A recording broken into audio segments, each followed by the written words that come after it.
이 자리에 나오신 여러분들을 환영하고 축복합니다. 우리 옆에 계신 분과 인사 한번 하겠습니다. 잘 오셨습니다.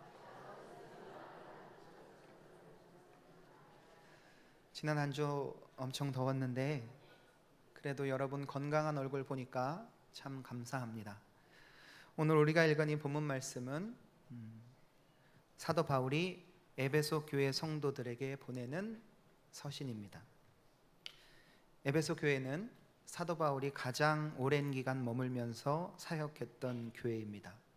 요즘처럼 목사님이 한 교회에서 오랫동안 담임하시면서 목회할 수 있는 환경이 아니었기 때문에 이곳에서 교회를 개척해서 일꾼이 세워지면 다른 지역으로 옮겨갑니다. 그리고 그곳에서 또 열심히 교회를 개척하고 복음을 전하고 일꾼을 세워서 이제 교회가 든든해졌다 싶으면 다른 곳으로 이동을 해서 또 교회를 세우는 겁니다. 예를 들면 이렇습니다. 송천동에서 송천교회를 개척했습니다. 열심히 복음 전하고 말씀 가르쳐서 일꾼 세웠습니다. 이제 미아동으로 갑니다. 미아동에서 복음 전하고 열심히 교회를 개척해서 성도들을 일꾼으로 세웁니다. 그러면 이제 삼양동으로 갑니다. 그곳에서 열심히 복음 전하고 개척해서 일꾼들을 세웠습니다. 에베소 교회에서 열심히 개척해서 일꾼을 세운 사도 바울은 다른 지역으로 가서 또 복음을 전하고 교회를 세우고 일꾼들을 훈련시키고 있었습니다. 신실한 믿음을 가진 성도들이 많이 세워졌던 것을 보면 에베소 지역에서 바울의 사역은 꽤 성공적이었던 것 같습니다. 우리가 읽은 본문 말씀 16절은 이렇게 기록하고 있습니다. 내가 기도할 때에 기억하며 너희로 말미암아 감사하기를 그치지 아니하고. 바울은 지금 에베소에 있는 것이 아닙니다. 다른 지역에 가 있습니다. 그런데 에베소 교회 성도들, 그 교회에서 만났던 사람들을 떠올리면서 기도하는데 몸이 떨어져 있는데 그들을 위해서 기도하고 있는데 감사가 나오는 거예요. 하나님, 아무개 집사 신앙생활 참 열심히 했는데 지금도 잘하고 있다고 하니 감사합니다. 하나님, 아무개 권사 말씀 생활하면서 그렇게 헌신적이었는데 내 평생 그런 권사 만나게 해주셔서 감사합니다. 이런 기도하고 있는 거예요. 목사가 기도할 때 성도들이 기억나는 이유는 두 가지입니다. 너무 리얼하게 설명할 테니까 그냥 들으세요. 목사님이 기도할 때 성도 생각나는 건 두 가지인데 하나는 속썩이면 기억납니다. 그리고 너무 신앙생활 잘하면 또 기억납니다. 둘 다 기억이 나긴 나는데 기억나는 방법이 다르지요. 하나는 근심으로 기억나고 하나는 감사함으로 기억납니다. 바울에게 에베소 교회 성도들은 감사함으로 기억이 났습니다. 어떻게 신앙생활 했다는 말입니까? 잘했다는 말입니다. 신실하게 했다는 이야기입니다. 목사로서 참 힘들 때가 있습니다. 성도들을 위해서 기도하는데 근심함으로 기도가 나오면 참 답답합니다. 한숨이 나오면 참 힘듭니다. 그럴 때는 기도 시간이 너무 안 가는 거예요. 5분 기도했는데 30분 기도한 것 같고 10분 기도했는데 한 2시간 기도한 것 같습니다. 무릎을 꼬집으면서 그냥 버팁니다. 그런데 누군가를 위해서 기도할 때는 흐뭇해집니다. 기도가 잘 나옵니다. 기도 시간이 언제 지나갔는지 훌쩍 1시간이 넘어가는 경우가 많습니다. 사도 바울이 아마 그랬던 것 같습니다. 에베소 교회 성도들을 위해서 기도하는데 흐뭇했습니다. 에베소 교회 성도들 위해서 기도하는데 즐거웠습니다. 시간이 너무 빨리 가고 감사한 겁니다. 왜 그렇습니까? 15절에 바울이 감사 기도한 이유가 나옵니다. 제가 읽습니다. 15절입니다. 너희 믿음과 모든 성도를 향한 사랑을 나도 듣고. 에베소 교회 성도들의 믿음이 좋고 지금도 열심히 신앙생활하고 있다. 성도들 간에는 서로 사랑하며 교제하고 있다는 소식을 그 멀리서도 듣고 있는 겁니다. 이런 소식이 바울에게 전해질 때에 바울 사도는 하나님 감사합니다. 이렇게 기도한 것이지요. 목사가 성도들을 생각할 때 감사 기도가 그치지 않는 교회, 그런 교회가 좋은 교회입니다. 이 시간 축복합니다. 우리 송천교회는 에베소 교회처럼 믿음 좋은 성도 많아질 수 있기를 주님의 이름으로 축복합니다. 우리 송천교회는 에베소 교회처럼 성도들 간에 서로 사랑이 넘쳐나는 그런 교회 되기를 주님의 이름으로 축복합니다. 문제 때문에, 여러 가지 환난 때문에 고통당하고 있는 성도들을 향해서 목사는 하나님, 그 문제 빨리 해결해 주옵소서, 하나님 그 아픈 것 빨리 낫게 해 주옵소서, 그렇게 기도합니다. 그렇지 않겠습니까? 그러나 믿음 생활 잘하는 그런 성도들 향해서는 뭐라고 기도할까요? 오늘 바울 사도는 믿음 좋은 성도들을 위해서 하나님 앞에 이렇게 기도합니다. 하나님, 에베소 교회 성도들에게 지혜와 계시의 영을 주옵소서. 17절 말씀입니다. 우리 같이 한번 읽어볼까요? 본문 말씀 17절입니다. 시작. 우리 주 예수 그리스도의 하나님 영광의 아버지께서 지혜와 계시의 영을 너희에게 주사. 거기까지요. 하나님 아버지, 지혜와 계시의 영을 주옵소서. 본문에 나와 있는 지혜와 계시의 영은 성령을 가리킵니다. 성령의 별명이 지혜와 계시의 영이거든요. 그러니까 바울은 이렇게 기도한 겁니다. 하나님, 에베소 교회 성도들에게 성령을 주옵소서.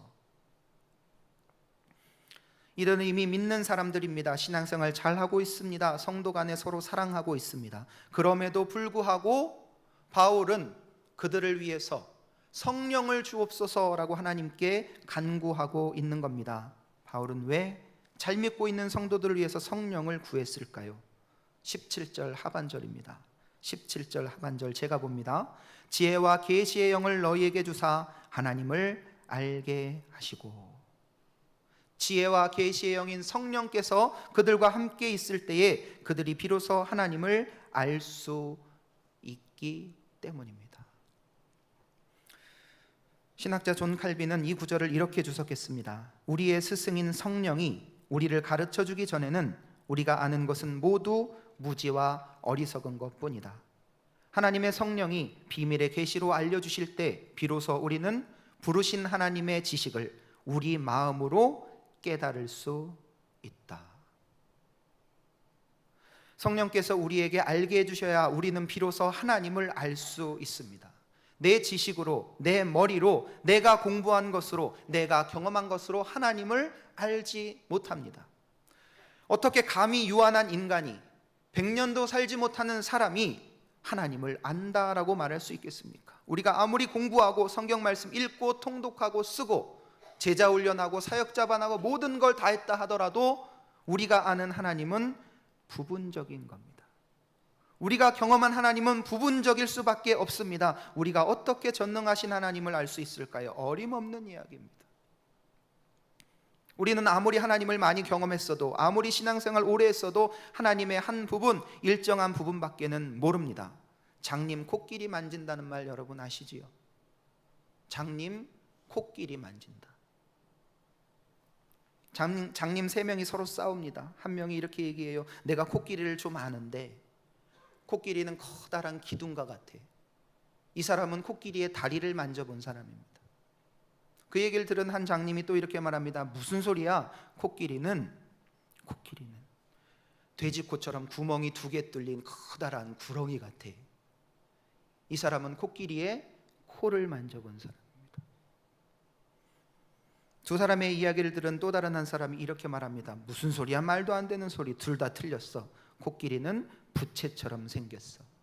이 사람은 코끼리의 귀를 만져본 사람입니다. 여러분, 코끼리가 어떻게 생겼습니까? 못 보셨습니까? 기둥 같기도 하고 돼지코 같기도 하고 부채 같기도 합니다. 그러나 그것은 코끼리의 부분입니다. 그 모든 것을 합치고 나머지 만져보지 못한 부분까지 채워 넣을 때 비로소 코끼리가 완성되는 겁니다. 우리가 하나님을 아는 것도 이와 같습니다. 우리가 아무리 잘 믿고 하나님을 많이 알아도 내가 경험한 그것이 하나님의 전부가 아닙니다. 내가 알고 있는 그것이 하나님의 온전한 모습도 아닙니다. 하나님께서 때를 따라 자신을 우리에게 알려주셔야, 시를 따라 우리에게 보여주셔야 비로소 우리는 아하, 하나님은 이런 분이시구나, 하나님이 나에게 이런 은혜를 베푸셨구나, 하나님이 나에게 지금 이것 순종하라고 말씀하시는구나 깨달을 수 있는 겁니다. 지혜와 계시의 영이신 성령께서 우리에게 오실 때 바로 이런 일을 하십니다. 우리가 지금 깨달아야 될 하나님의 모습, 우리가 지금 순종해야 될 하나님의 뜻, 우리가 오늘 행해야 될 하나님의 말씀을 깨닫게 하시고 알게 하시고 보여주신다는 사실입니다. 우리가 하나님을 믿는다 하면서 하나님 모르고 믿으면 되겠습니까? 장님 코끼리 만지듯이 하나님을 알아서야 되겠습니까? 하나님께서 여러분에게 성령 주시기를 간절히 원합니다. 바울이 에베소 교회 성도들을 위해서 성령을 주옵소서 기도한 것처럼 여러분도 여러분 자신을 위해서 하나님 나에게 성령을 주옵소서 그렇게 간구하시기 바랍니다. 여러분 한번 따라해 봅시다. 하나님 성령을 주옵소서. 하나님 성령을 주옵소서. 성령이 우리에게 오실 때 우리는 비로소 하나님을 알 수 있는데 구체적으로 하나님은 어떻게 하나님을 알게 해주시느냐? 18절 19절은 이렇게 말하고 있습니다. 우리 같이 한번 읽어보겠습니다. 본문 말씀 18절과 19절입니다. 함께 읽습니다. 시작. 너희 마음의 눈을 밝히사 그의 부르심의 소망이 무엇이며 성도 안에서 그 기업의 영광의 풍성함이 무엇이며 그의 힘의 위력으로 역사하심을 따라 믿는 우리에게 베푸신 능력의 지극히 크심이 어떠한 것을 너희로 알게 하시기를 구하노라. 아멘. 너희 마음의 눈을 밝히사 너희로 알게 하시기를 구하노라. 성령은 우리 마음의 눈을 밝혀주심으로 하나님을 알게 해주십니다. 성경에서 마음이란 사람의 가장 내밀한 부분으로 감정과 생각, 의지가 있는 곳을 가리킵니다. 즉 마음의 눈이란 우리의 감정과 생각, 의지를 포함하는 내면의 눈, 영적인 눈을 뜻하는 것입니다. 성령은 우리의 마음의 눈을 밝혀주심으로 하나님을 알게 해주십니다. 이것을 조금 어려운 말로 하면 성령의 내적 조명이라고 합니다. 마음 눈이 밝아지면 성령께서 비춰주시는 조명 때문에 내가 지금 알아야 하는 하나님의 모습, 내가 지금 깨달아야 하는 하나님의 말씀, 내가 지금 순종해야 하는 하나님의 뜻을 볼 수 있게 되는 겁니다. 여러분 저를 한번 보시기 바랍니다. 제 얼굴이 환합니까? 어둡습니까? 마음이 다 어두우신가 봅니다. 제 얼굴이 환합니까? 어둡습니까? 왜 그렇습니까? 조명 때문에 그래요. 조명 때문에. 우리 교회도 조명이 있거든요. 저 뒤에 조명이 제 얼굴을 비춰줍니다. 이 양옆에 조명이 제 얼굴을 비춰줍니다. 조명이 나를 비춰주면 내가 보이는 거예요. 이 조명이 만약에 이 화단에 꽃꽂이를 비춘다고 생각해 보십시오. 다른 불은 다 꺼져 있습니다. 이 꽃꽂이를 비춰줍니다. 그러면 우리는 이 꽃꽂이를 선명하게 분명하게 볼 수 있는 겁니다. 마찬가지입니다. 성령께서 내 마음속에 하나님의 말씀을 비춰주십니다. 알고 있었던 말씀입니다. 읽었던 말씀입니다. 예전에 외웠던 말씀입니다. 그러나 성령께서 그 말씀을 조명해 주실 때 우리는 비로소 그 말씀을 깨닫는 것입니다. 내가 겪었던 일상생활입니다. 내가 경험했던 일입니다. 그러나 성령께서 내 경험 속에 하나님의 은혜를, 하나님의 역사하심을 비춰주시면 이제 비로소 우리는 그것을 깨닫습니다. 아하, 하나님이 하셨구나. 하나님이 나에게 이것을 원하시는구나. 오늘 교회에 오시면서 여러분들은 무엇을 보셨습니까? 제가 종종 던지는 질문입니다. 여러분 집을 나와서 송천교회에 오는 동안 교회가 몇 개 있던가요? 저 같은 경우에는 집을 나와서 큰 길을 따라 오면 2개의 교회가 있습니다. 제자교회가 있고 낙원교회가 있습니다. 골목길로 오면 역시 2개의 교회가 있습니다. 샘물교회가 있고 예수복음교회가 있습니다. 제가 목사이기 때문에 교회가 보입니다. 맞습니다. 그러나 또 한편 제가 관심이 있기 때문에 교회가 보이는 겁니다. 성령께서 비춰주시는 조명, 그것은 마치 우리가 관심 있는 것을 잘 보는 것과 같습니다. 혹시 부동산 하시는 분이 이 자리에 계십니까? 교회 오는 동안 부동산 몇 개 있던가요? 커피숍 하시는 분이 계십니까? 교회 오는 동안 커피숍이 몇 개 있던가요? 다 알 겁니다. 내가 하는 일이기 때문에 그렇고 내가 관심 있기 때문에 보이는 겁니다. 그렇게 관심 있는 일은 우리 눈에 보입니다. 우리가 성령을 받으면 하나님께서는 우리에게 관심을 주십니다. 헛된 세상 일, 썩어질 것에 관심을 두는 것이 아니라 소중한 것을 비추어 보게 하시고 중요한 일을 깨달아 알게 하십니다. 성령은 우리의 마음 눈을 밝히신다는 이 말, 관심이 생긴다는 말과 아주 비슷합니다. 관심은 볼 관자의 마음 심자입니다. 마음으로 보는 것, 그것이 관심입니다. 여러분, 하나님의 일에 관심이 있으십니까? 여러분, 하나님이 원하시는 그 일에 관심이 있으셨습니까? 본문 말씀 18절 19절을 다시 한번 읽어보겠습니다. 18절 19절입니다. 시작. 너희 마음의 눈을 밝히사 그의 부르심의 소망이 무엇이며 성도 안에서 그 기업의 영광의 풍성함이 무엇이며 그 힘의 위력으로 역사하심을 따라 믿는 우리에게 베푸신 능력의 지극히 크심이 어떠한 것을 너희로 알게 하시기를 구하노라. 아멘. 성령이 우리에게 오시면 우리에게 새로운 관심이 생깁니다. 이제 더 이상 우리 눈이 세상의 허무한 것에 관심을 두지 않고 하나님이 주시는 영원한 소망과 하나님이 약속하신 영원한 기업과 하나님이 베푸신 크신 능력을 보게 되는 겁니다. 그러니까 하나님께 충성하는 겁니다.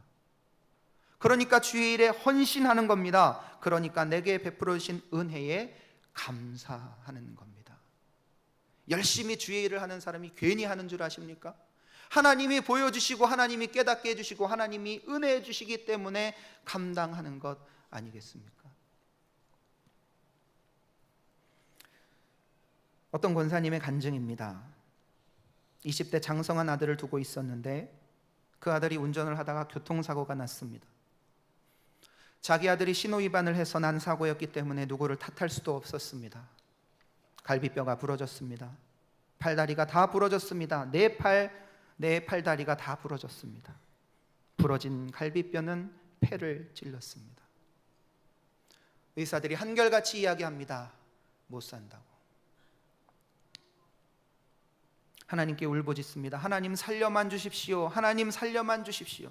불쌍한 목숨 살려만 주십시오. 하나님이 은혜를 베푸셨는지 그 아들은 죽지 않고 살았습니다. 그런데 이게 웬일입니까? 아들이 깨어나지 못하는 겁니다. 식물인간이 되었습니다.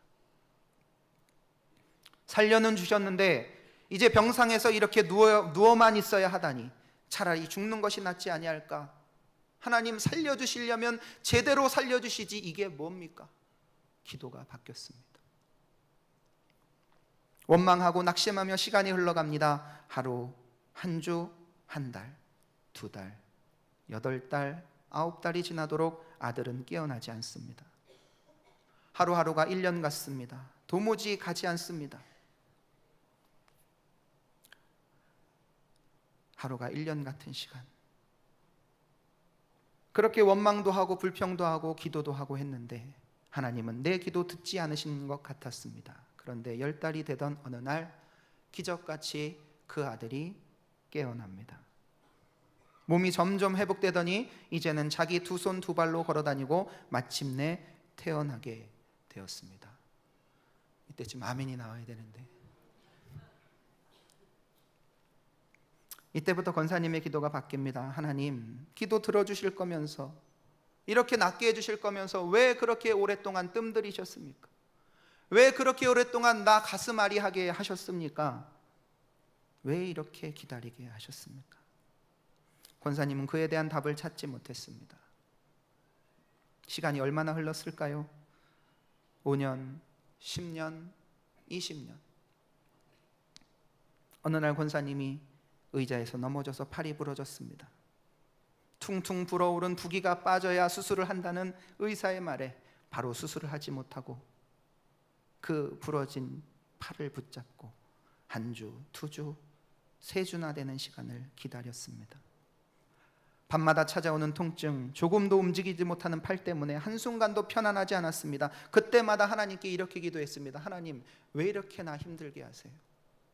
나 왜 이렇게 고통 주십니까? 다른 사람은 뼈 부러졌어도 금방 붙여주시더니. 그러고 있는데 성령께서 그 마음속에 뭔가를 알게 해주십니다. 얘야, 아프냐?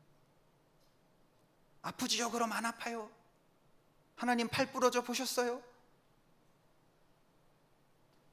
그래, 옛날에 네 아들 온 팔다리가 다 부러졌고 부러진 뼈가 폐를 찔렀는데 그때 네 아들 제정신이었으면 그 고통 견뎌낼 수 있었겠니? 그 마음속에 잔잔하게 말씀하시는 그 하나님의 음성을 듣고 이 권사님은 통곡을 하면서 울었습니다. 하나님, 감사합니다. 하나님, 당신의 은혜였습니다. 하나님의 뜻과 하나님의 은혜를 보지 못하고 깨닫지 못했을 때에는 그것이 불평이었고 원망이었고 하나님을 향한 투정이었습니다. 그러나 이제 하나님의 은혜, 하나님께서 돌봐주신다고 하는 것을 보게 된 믿음의 사람은 하나님 앞에 감사하고 하나님을 찬양하게 된 것입니다. 이 자리에서 예배드리는 사랑하는 송천교회 성도 여러분, 하나님은 오늘도 여러분의 삶 가운데서 은혜 베푸시기를 원하십니다. 하나님은 오늘도 여러분에게 하나님의 뜻을 깨닫게 해주시기를 원하십니다. 내가 깨닫지 못하고 있을 뿐이고 내가 관심을 갖지 않아서 듣지 못할 뿐입니다. 그런데 하나님은 성령을 통해서 하나님이 우리에게 베풀어 주신 은혜와 하나님에 대해서 알아야 될 것들을 오늘 조명해 주시고 깨닫게 해주시고 알려주신다라고 말씀하고 있는 것입니다. 하나님께서 여러분들에게 성령 주시기를 간절히 원합니다. 성령께서 여러분의 삶을 조명해 주시고 성령께서 여러분의 인생을 주관하여 주시고 성령께서 여러분 삶 가운데 간섭해 주심으로 말미암아 하나님을 더 잘 알고 내게 베풀어 주신 은혜를 보고 하나님께서 주시는 사명을 잘 감당하는 믿음의 사람, 에베소 교회 성도들보다 더 훌륭한 믿음의 사람으로 서갈 수 있기를 주님의 이름으로 축복합니다. 기도하겠습니다. 하나님 아버지, 감사합니다. 하나님을 믿지만 하나님을 알지 못하고 믿는 어리석은 사람 되지 않게 하여 주옵소서. 우리에게 성령을 주옵소서. 하나님 아버지, 성령을 주셔서 우리에게 베푸신 은혜를 깨닫게 하시고 우리에게 맡겨주신 사명을 감당하게 하여 주옵소서. 우리와 동행하시며 말씀하시는 하나님을 보게 하시고 늘 감사함으로 살아갈 수 있도록 인도하여 주옵소서. 하나님, 우리 성도들의 삶을 붙들어 주옵소서. 방황하지 않게 하여 주옵소서. 흔들리지 않게 하여 주옵소서. 예수님의 이름으로 감사하며 기도드리옵나이다. 아멘.